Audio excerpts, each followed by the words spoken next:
শীততাপ নিয়ন্ত্রিত শপিং মলের শোরুমটায় প্রচুর ভিড়। পুজোর কেনাকাটা করার তাগিদ লোকের। বিয়ের পর প্রথম পুজো, রণদীপের উৎসাহের শেষ নেই। ঘুরে ঘুরে দেখে কিছু ড্রেস হাতে ঝুলিয়ে ট্রায়াল রুমের দিকে গেল তুলি। লম্বা লাইন ট্রায়াল রুমের সামনে, পেছনে দাঁড়িয়ে পড়ল সে। রণদীপ খুঁজে খুঁজে আরও কয়েকখানা ড্রেস নিয়ে এসেছে। আরে এতগুলো ট্রাই করব কি করে? ওরা এতগুলো একসাথে ট্রায়াল রুমে নিয়ে যেতে দেবেও না। তুলির কপালে বিরক্তির ভাঁজ। একটু অপ্রস্তুত ভঙ্গিতে রণ বলল, এগুলোও খুব সুন্দর ছিল, এখন নিজের হাতে রাখো, পরে দেখা যাবে। রণদীপ সরে গেল। তুলির এবার একটু খারাপ লাগলো। হাত নেড়ে বরকে ডাকল। রণদীপ এগিয়ে এলো তাড়াতাড়ি। বেচারা দরদর করে ঘামছে, তবুও এদিক ওদিক ছুটোছুটি করছে বউয়ের জন্য পোশাক বাছতে গিয়ে। দাও, ওগুলো আমার হাতে দাও, তুলি নরম গলায় বলল। বললে যে ট্রায়াল রুমে এলাও করবে না।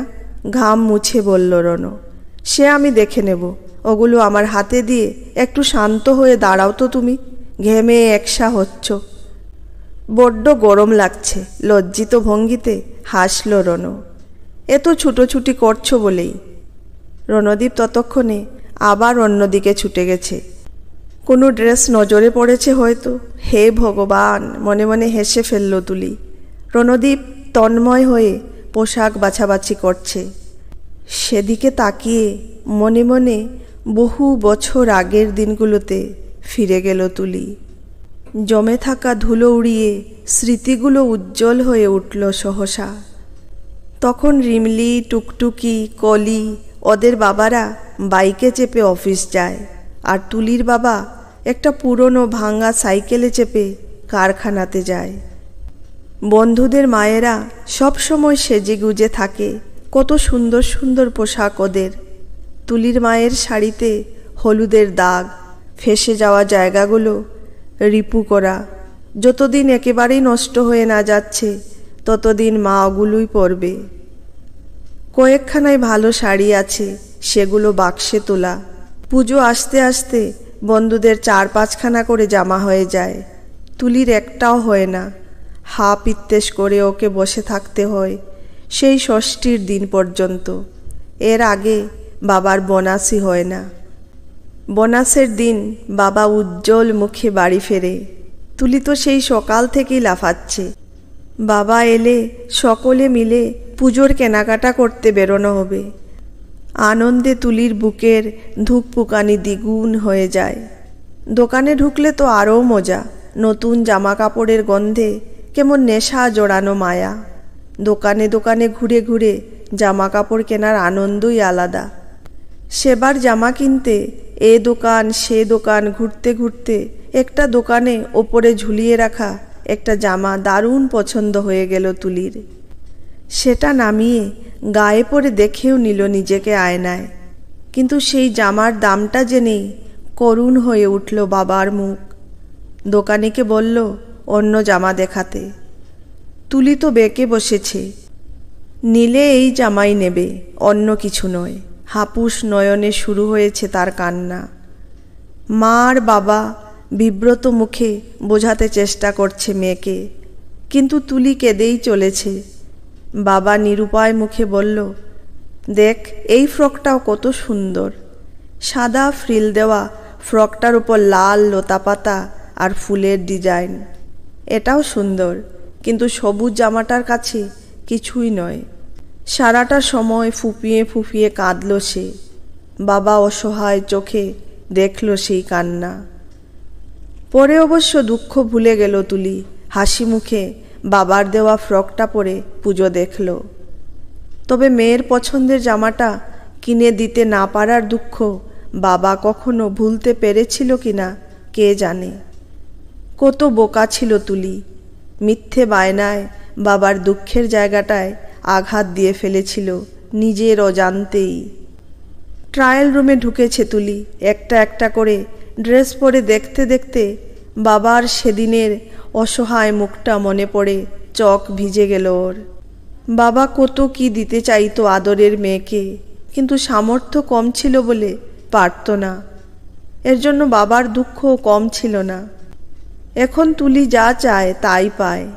রণ 2 হাত ভরে ভরে দেয় ওকে। তবুও কেন যেন সেদিনের ফ্রকটা বড্ড মনে পড়ছে। নিরুপায় অক্ষম বাবার ভালোবাসা মাখানো সেই ফ্রকটা এখন বড্ড দামি ওর কাছে। ব্যাগগুলো হাতে নিয়ে বাইরে পার্কিংয়ে বেরিয়ে তুলি বলল, একটু বাবা ওদের ওখান থেকে ঘুরে যাই। এখন বেশ রাত হয়েছে, কিন্তু তাছাড়া ওদের জন্য কিছু কেনা হয়নি আজ। রণ ইতস্তত করে বলল, কিছু হবে না, চলো তো। অগত্যা গাড়ি ঘুরিয়ে শ্বশুর বাড়ির দিকে ছুটল রণদীপ। ভাড়া বাড়িটির এক চিলতে রান্নাঘরে রাতের জন্য রুটি করতে বসেছিলেন তনয়া। মেয়ের গলার আওয়াজ পেয়ে ছুটে এসেছেন। পার্থ টিভি দেখছিলেন, কিছুই করার নেই বলে। তার চোখ উজ্জ্বল হয়ে উঠেছে মেয়েকে দেখে। কেনাকাটা করে এলি নাকি তোরা? তনয়া খুশির গলায় বলেছেন। হ্যাঁ, দেখো না, এক গাদা জামা কাপড় কিনে দিয়েছে রণ। বারণ করলেও শুনে না। তুলি হাসল। পার্থর চোখে খুশির হাসি। নিজের জন্য ছেলে পছন্দ করতে ভুল করেনি মেয়েটা। রণ অপ্রতিভ মুখে হাসছিল। সেদিকে তাকিয়ে তনয়া বললেন, চা মিষ্টি কিছু খাবে তোমরা? না না, অনেক কিছু খেয়ে এসেছি, এখন আর কিছুই খাবো না। রণ হাঁ হাঁ করে উঠেছে। সে কি, একেবারে খালি মুখে যাবে? একসাথে এখান থেকে রাতের খাবারটা খেয়ে যাও তবে। উফ মা, সেই কবে থেকে রণকে দেখছো? ওকে আর জামাই আদর করতে হবে না, বরং আমাকে ওই ফ্রকটা বের করে দাও, রণকে দেখাবো। কোনটা? অবাক হয়েছেন তনয়া।